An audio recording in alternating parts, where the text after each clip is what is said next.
আবার এসে গেছে টিআরপি আপডেট। এইবার সাপ্তাহিক টিআরপিতে বেশ কিছু এমন পরিবর্তন থাকছে যেমনটা সবাই চেয়েছিলে। আইপিএলের প্রভাবে আরও কমে যাচ্ছে টিআরপি। সেই সুযোগে বেশ কিছু জনপ্রিয় ধারাবাহিক নিজের জায়গাটা পোক্ত করছে। কি হলো জগদ্ধাত্রীর? রোশনাই কি চমক দিল? টপার কে বা কারা হচ্ছে?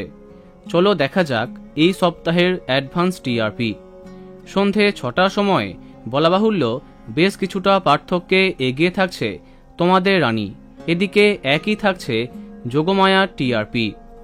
6:30টার সময় অষ্টমী টিআরপি বাড়ছে, তবে গীতা এলএলবি খুবই জমজমাট, তাই নিঃসন্দেহে অনেকটা এগিয়ে থাকবে। এবার যৌথভাবে টপার হতে পারে গীতা। এদিকে 7টার সময় আরও জমে গেছে লড়াইটা। কথা এই সপ্তাহেও 0.12 পার্থক্যে এগিয়ে থাকতে পারে।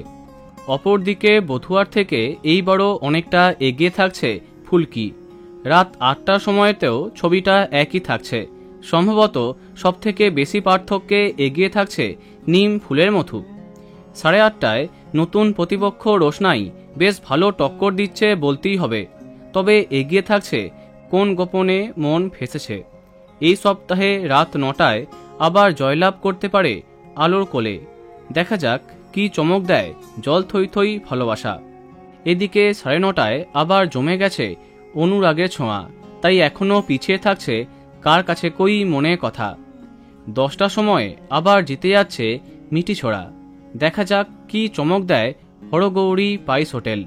সবশেষে 10:30টার সময়তে বেশ হাড্ডাহাড্ডি টক্কর, তবে নতুন চমকে এগিয়ে থাকছে চিনি। এই সপ্তাহে টপার হবার দাবিদার ফুলকি এবং গীতা এলএলবি। দেখা যাক কি হয়। তো বন্ধুরা, এত সব ধারাবাহিকের মধ্যে তোমার প্রিয় ধারাবাহিকের নাম কমেন্টে জানাতে পারো। ভিডিওটি লাইক এবং শেয়ার করো। এই রকম আরও অনেক ভিডিও পেতে সাবস্ক্রাইব করো কারেন্ট বস। ধন্যবাদ।